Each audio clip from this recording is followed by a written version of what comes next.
Guys, जैसा कि आप जानते हैं हमने एक नया चैनल चालू किया फाइनेंस लिटरेसी, जिसमें हम आपको शेयर मार्केट पर नॉलेज देते हैं। सो आइए हम अपने एक नया आईपीओ के बारे में डिस्कस करेंगे, जिसका नाम है IRFCS, जो कि एक नया आईपीओ आने वाला है 18 जनवरी को। तो हम जानते हैं कंपनी के बारे में एनालाइज करते हैं। सो आईपीओ डिटेल की बात करें तो आईपीओ का प्राइस बैंड होगा 25 to 26 रुपीज़।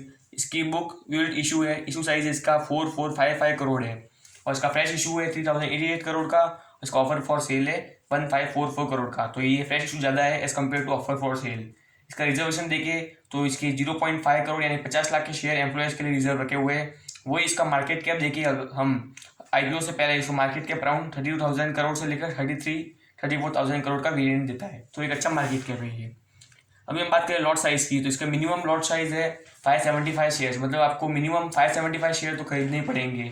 और इसको आईपीओ को इन्वेस्टमेंट करने के लिए आपको मिनिमम 15,000 का अमाउंट चाहिए, और मैक्सिमम आप इसके लिए 1,94,350 का इन्वेस्टमेंट कर सकते हैं। इसकी टाइमलाइन देखिए तो इसकी टाइमलाइन 18 जनवरी को ही स्टार्ट होएगा, 20 जनवरी तक ही एंड होएगा, मतलब 3 दिन का इसका आईपीओ का टाइमलाइन है। इसके आप 10 AM से लेकर 5 PM तक इसके अंदर इन्वेस्ट कर सकते हैं। अभी हम बात कर रहे हैं कि आईपीओ के अंदर ऐसे कैसे क्या क्या खास बात है, इसका पूरा एनालाइज करें तो हम ये फॉलोइंग बात जानने वाले हैं: कंपनी की बिजनेस की, प्रमोटर्स होल्डिंग की, फाइनेंशियल वैल्यूएशन और स्वॉट एनालिसिस की। तो सबसे पहले हम बात कर रहे हैं अगर कंपनी की कंपनी एंड इट्स बिजनेस की, तो आप देख सकते हैं dedicated boring arm of Indian railway. यह एक IRFCS एक ऐसी कंपनी है जो इंडियन रेलवे को कम्प्लीटली बोरिंग के अंदर एक हाथ जैसा काम करती है, मतलब बहुत हेल्पफुल है। फर्स्ट का पॉइंट देखिए तो financial acquisition of rolling assets including wagons, locomotives and coaches, मतलब इन सब के लिए कंपनी अपना फाइनेंस रेज करती है। सेकंड बात करें फाइनेंसिंग फॉर इंफ्रास्ट्रक्चर प्रोजेक्ट, मतलब ये कंपनी रेलवे को इंफ्रास्ट्रक्चर प्रोजेक्ट के अंदर इन्वेस्ट करने के लिए मनी उधार पे देती है, जिसके लिए ये 0.5 या 1% का इंटरेस्ट चार्ज करती है। और ये सब एसेट्स कंपनी रेलवे को लीज के लिए देती है। ये लीज टाइम पीरियड होता है 30 ईयर्स का। नेक्स्ट बात करें हम लैंडिंग टू IR इंडस्ट्रीज, मतलब ये कंपनी कौन कौन सी रेलवे की कंपनीज को पैसा उधार देती है, तो उसमें आप देख सकते हैं RVNL, कॉन्कर लिमिटेड और पिपा वेव इंडस्ट्रीज है। तो ये मेन है जिसको कंपनी उधार देती है। नेक्स्ट बात करें प्रमोटर एंड शेयर होल्डिंग की, तो आप देख सकते हैं ये कंपनी इनकॉर्पोरेट हुई थी 12 दिसंबर 1986 in New Delhi as a railway company.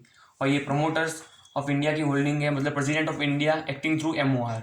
अभी हम बात करें इसके शेयर होल्डिंग पैटर्न की, तो आप देख सकते हैं उसकी प्रमोटर्स की होल्डिंग इसके अंदर फिलहाल 100% गवर्नमेंट की होल्डिंग है। और इसके IPO आने के बाद और पब्लिक की होल्डिंग इसमें होने के बाद इसके पास प्रमोटर्स की इसकी होल्डिंग कंपनी में रहेगी 86.36%, वाइल पब्लिक की इसके अंदर होल्डिंग रहेगी 13.64%। सो इसका ये शेयर होल्डिंग पैटर्न है। फिर नेक्स्ट बात करें हम फाइनेंशियल की, तो आप देख सकते हैं the company पजेज a very strong financial, मतलब कंपनी का फाइनेंशियल बहुत ज़्यादा स्ट्रॉन्ग है। आप देख सकते हैं बैलेंस शीट में कंपनी का टोटल रेवेन्यू 2018 के अंदर 9,206 करोड़ था, जो कि 2019 के अंदर 10,000 करीब 11,000 करोड़ हो गया। और ये प्रेजेंटली 2020 के अंदर 13,421 करोड़ है। तो इसने ईयर ऑन ईयर 2019 के अंदर 19.34% की ग्रोथ दी थी, वही 2020 के अंदर 22% की ग्रोथ दी है। कंपनी की ग्रोथ बहुत तेज़ी से बढ़ रही है।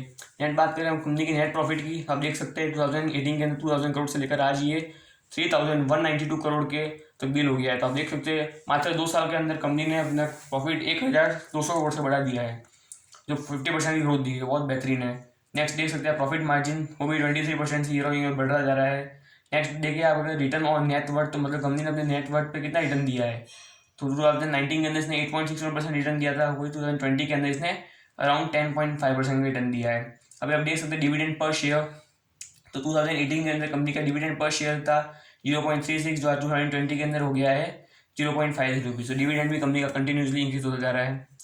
हम नेक्स्ट अगर बात करें वैल्यूएशन की, तो कंपनी का वैल्यूएशन बहुत ही अंडर वैल्यूड है and it possess a too strong value, मतलब फ्यूचर के अंदर बहुत स्ट्रॉन्ग वैल्यू पजेस करती है।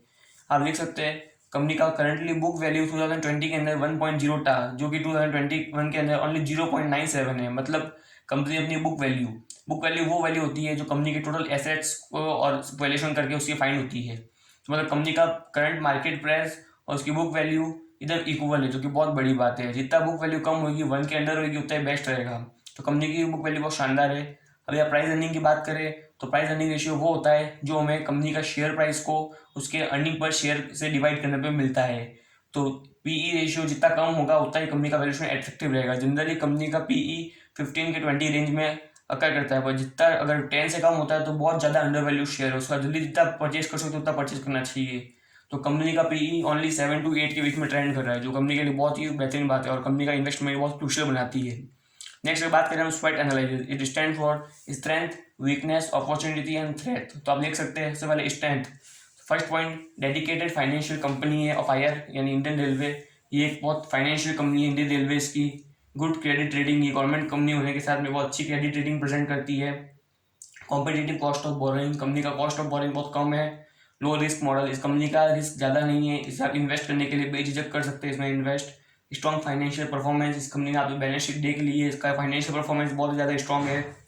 नेक्स्ट बात करें एक्सपीरियंस मैनेजमेंट सिंस 1986, कंपनी जब से इसका स्टार्ट हुआ इनकॉर्पोरेशन तब से उसका मैनेजमेंट एक ही है, तो प्रमोटर्स को मालूम है कंपनी को ऐसे रन करना है। नेक्स्ट अगर बात करें वीकनेस की, तो आप देख सकते हैं वीकनेस मात्र कंपनी की एक है, इसका कंप्लीट रेवेन्यू इंडियन रेलवे से ही आता है, ये इसकी थोड़ी वीकनेस है। अगर ये चेंज हो जाता है फ्यूचर में तो इसको कंपटीशन फेस करना पड़ेगा, पर प्रेजेंटली आप देखा जाए तो ये वीकनेस भी नेग्लिजिबल है। नेक्स्ट बात करें अपॉर्चुनिटीज़ की, तो company growth in rail infrastructure, future के अंदर रेल इंफ्रास्ट्रक्चर बहुत ज़्यादा ग्रोथ है और रेलवे सेक्टर का भी फ्यूचर में बहुत डेवलपमेंट होने वाला है, ये हम सब जानते हैं। नेक्स्ट बात करें हम थ्रेट्स की, तो susceptible to change in government policies, मतलब अगर गवर्नमेंट की पॉलिसी चेंज होती है तो कंपनी को थोड़ा संभल के रहना पड़ेगा, वो याद करें। नेक्स्ट तो कंपटीशन इन डेब्ट मार्केट, डेब्ट मार्केट के अंदर भी कंपनी का बहुत कंपटीशन है, तो कंपनी को अपनी पॉलिसीज मैनेजमेंट अच्छा होल्ड करके कंटिन्यू रन मार्केट में चलना होगा। तो आप देख सकते हैं आज हमने इस IRFCS नामक कंपनी का इन्वेस्टमेंट किया, उसके SWOT एनालिसिस किया, प्रमोटर होल्डिंग, फाइनेंशियल वैल्यूएशंस देखा, इसके बेसिस पे हम ये डिसीजन ले सकते हैं कि ये IPO बहुत ही बेहतरीन इन्वेस्ट करने के लिए इसको आपको मिनिमम अमाउंट 15,000 का चाहिए, ये आप 18 जनवरी से लेकर 20 जनवरी तक कर सकते हैं और ये कंपनी की लिस्टिंग डेट अराउंड 29 जनवरी आई है, तो ये बहुत अच्छा इन्वेस्टमेंट का मौका है, तो आपको जरूर करना चाहिए। थैंक यू गाइज, अच्छा लगा हो तो वीडियो लाइक कीजिए, सब्सक्राइब कीजिए, कमेंट कीजिए।